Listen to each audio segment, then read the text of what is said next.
Okay, and finally, the last part of our combinations discussion, combinations lesson is when the number of combination is taken one or more at a time. Okay? And this is just very easy. This is always like this. Unlike the at least or at most, meron kayong mga or conditions in between. But this one, ito lang siya. Mag-i-invite ka, for example, ng one or more of your friends. So, ito yung formula na gagamitin natin. Okay? So, let's now learn this. This is just very easy.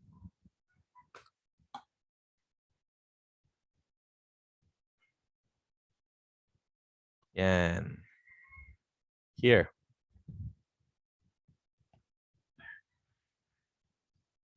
Ayan. The number of combinations C of N objects taken one or more at a time. Okay. So if we will look at this, sa permutation, sa combination na lang para fresh. Sa permutation, so far, ilang processes na ginawa natin? Formula. By using the formula, by using the calculator. May dalawa lang. Medyo hindi masyadong exciting. Ay, yung permutation na lang. The permutation has more processes. In the permutation, we can use FCP. We can use the formula. And we can also use the calculator. Ayun, 3. Ayun na lang. So, let the permutation concept be used. Okay. In how many ways can the 10-1, I'll put it here, learners choose to use one or more solving methods? In how many ways can the 10-1 learners choose to use one or more solving methods in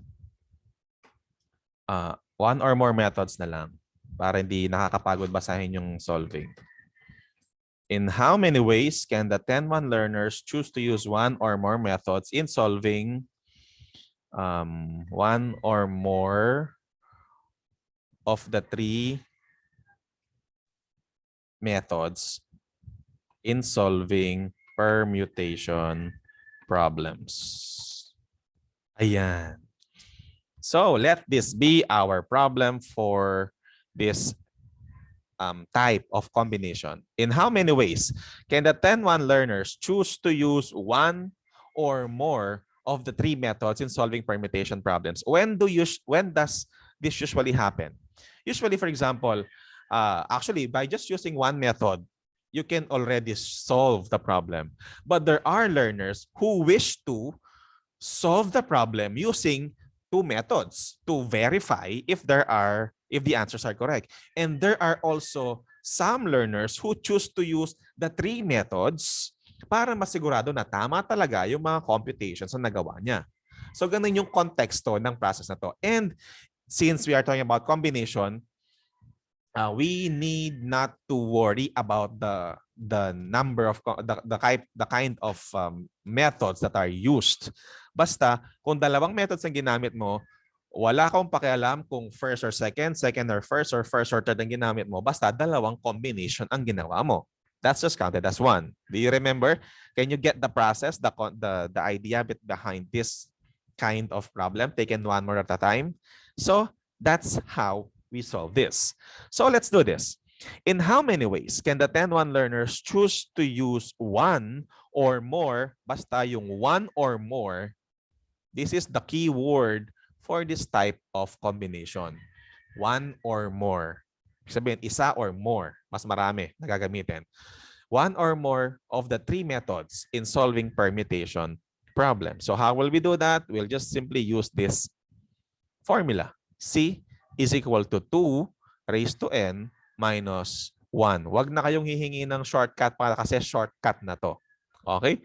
So C is equal to, just simply use n for your total, 2 raised to 3 minus 1. So that will become C is equal to 2 times 2 times 2, that's 8, minus 1. So the total combinations will be 7. 7 options to choose from. Okay?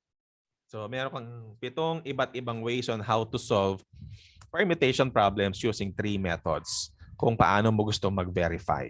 So kahit alin dun sa mga combinations na yon, ikaw na bala. Isa lang gagamitin mo, 2 formulas or 3 formulas, dito pumapasok na yun. Can you follow? Show me a reaction if that's clear to you.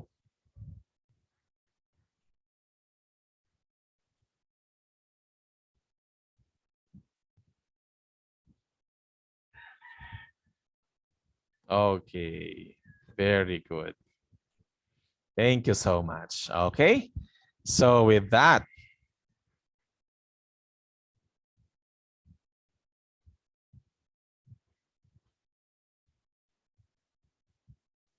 by the way, do you want to know what are those 7 options that we can use from this? Kasi baka formula lang to, hindi naman talaga natin naintindihan. Ano ba yung 7 options na yon? Do you want to know? Oh, sige.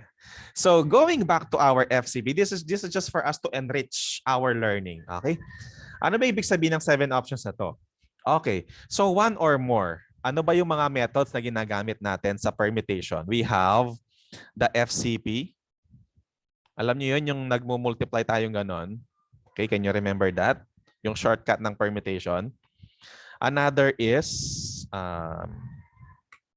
the NPR. Ayan, the formula. The formula to. And of course, the calculator. Ayan, yan yung 3 methods na ginagamit natin. Method 1. Ito, let's just put symbols na lang. This is F. This is N. This is C. Ayan. So of course, 1 or more. So meron kang option na isa lang gagamitin mo. Meron kang isang option na 2 gagamitin mo. May isang option ka na may option na possible na 3 options yung gagamitin mo or 3 methods yung gagamitin mo. So kung tigit-tigis lang gagamitin mo, what are those combinations? Kanya-kanya yan. We have the F, the N, and the C. Oh, these are 3 different combinations. So we already have 1, 2, and 3. Can you follow? For the number 2, ano yung mga possible na pasok dito? Pwedeng pumasok si Fn at Fn and Nf are just the same. These are just counted as 1. Remember? Kasi walang pakialam si combination kung magkabaliktad man yan o hindi. Basta Fn is just the same with Nf. Can you follow? Another, kung 2 gagamitin mo, ano pa yung possible combination? We can also use the formula and the calculator. O pagpaliktarin man yan, we're not talking about permutation here, just the methods, but combinations pa rin yung context natin. They are just the same, kahit pagpalitin mo yan. It's also possible that you use the FCP and the calculator. Meron pa bang ibang combination na pwedeng gamitin? Meron pa? Meron pa? Wala na? Wala na. O, combination yan. So this is already 1, 2, 3, 4, 5, 6. And paano kung hindi ka pa na-satisfy sa 2 and you want to use the other one pa? This one, the F, for the 3 options or the 3 methods, F, N, and C. Do you think we still need to make N, F, C here and C and F? Yes or no? Kailangan pa ba yung magkakahiwalay na to? Yes or no? In combination, kailangan pa ba magkakahiwa-hiwalay sila? Yes or no? Of course not. Kasi hindi na kailangan kasi hindi naman permutation to, combination to, because FNC, NFC, and CNF are just the same and they are all just one combination. So therefore, it's not necessary to count them separately anymore kasi combination yan. Remember, walang pakialam ang combination kahit paano pa unahin yung mga solutions or methods mo. FNC. So that's it. That's how these 7 options were counted. 1, 2, 3, 4, 5, 6, 7. So that is the context of the one or more. Okay? Sir, saan po nakuha yung 1? Where is that 1? Is it this? Is it this? Sir, saan po nakuha yung 1? Di ako nakasunod. Is it this or is it in the formula? Which one are you referring to, Matthew? So that we will be clarified. Saan po nakuha yung 1? He asked. Game. Let's wait for him. Sa formula. Ito. Constant lang yan. It's a constant in the formula. So, katulad na lamang ng mga other formulas, these were derived. So, para siyang katulad nung sa circular permutation, -1. That's for the context of the permutation. But in the combination, if the context is taken 1 or more at a time, so that is the formula that's being used. Okay? Thank you so much. Is everything clear about this type of combination? Show me your reaction, please, based on how you understood this process. Okay, very good. So of course, you need not to list down all these combinations. Kumbaga, pinakita ko lang sa inyo kung saan ba or paano ba nabuo, saan makuha yung 7 options na yon in doing or solving this problem. Okay? So, ang pinaka-focus lang natin dito is this process. This one, I just showed you how that counting was done. Okay? So, thank you so much. Okay, noted on that, Kisha. Thank you. So with that, everybody, kindly let everything sink in now because we are done with our lesson. I will now be showing to you our featured meme for this week. Let me zoom it in. Ayan. Yan. So, gusto ko yung meme na to kasi medyo mayabang yung meme na to because of course with what you learned from today, with what you experienced, surely mayroon kayong pangmalakasang meme na gagamitin for this one. Kindly take a screenshot of this meme template. Take a screenshot. Okay, ready? And of course, when you post, don't forget to type your name and your section, huh? Because our same link is used by all the other sections. Okay, na-screenshot na? Wait lang, merong activate windows yung nakalagay. Okay, wait lang. Ayan, o game. O, re-screenshot na ninyo. Game. And now, let me post our Padlet link. Our Padlet link is found here in our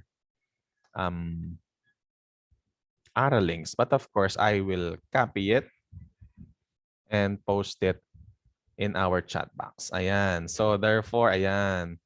Ayan, nagsisimula na ang ating mga posts. Be sure to put your grade and your section, ha? Kasi naka-mixed up dito yung iba't ibang mga sections. Okay, I want to see your posts. Sa chat box pala.